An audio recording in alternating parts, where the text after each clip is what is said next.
Hi. Well, another day, another journey, but this is not one I particularly like. Today I was handed the suicide note. You know, the one when the wife gives it to you and says, "Go, son, get me what I need." Which is not really true, because she doesn't need the stuff, she just wants me to, well, suffer through hell. So while I pay my penance, why don't I run you through the cars this week? On the show this week, we have all the way from Lyon in France, the Bugatti. The Jaipuria brothers show us their fantastic Studebaker, and Jasbir Singh takes us back to the yesteryears on our favorite two-wheeler. And of course, let's see what excitement Aisha Sharma has been with. Now this is something my wife would love. Stuff that'll make her look like when we first met. I don't mind investing in all of this. I'm glad she's not here with me, because it'd be lights out for this big boy. You know, she loves all this cosmetics from all over the world. Like I love the picture postcard my friend Gautam Sen sent me from Lyon, all the way in France. Beautiful city, and a car that we had thought got lost in translation.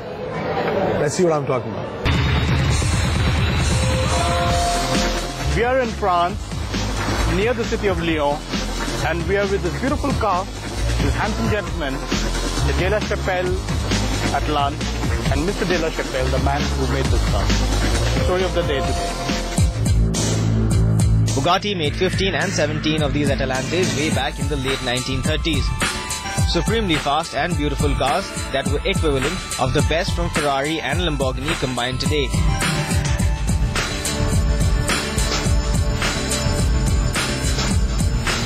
Most have survived, and the best restored of these survivors are some of the most coveted classic cars in the world, trading for several $1 million each, the cheapest going for well over 10 crore rupees.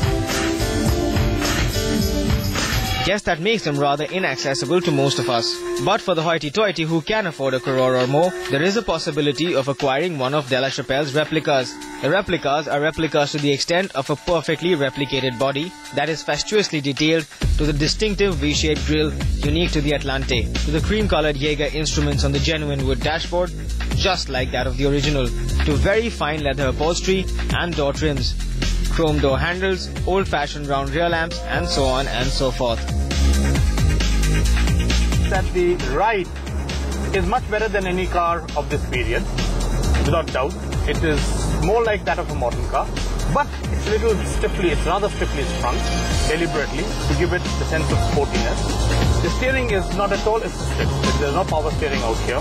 The steering can be heavy, but once on the move, it lightens up very nicely to be very, very direct and very, very positive. But under that classical skin, the mechanicals are all modern. Essentially BMW sourced with a very powerful 250 bhp 3-litre straight-six engine from the BMW Alpinas, a 5-speed ZF gearbox, and a driveline from the 5 Series.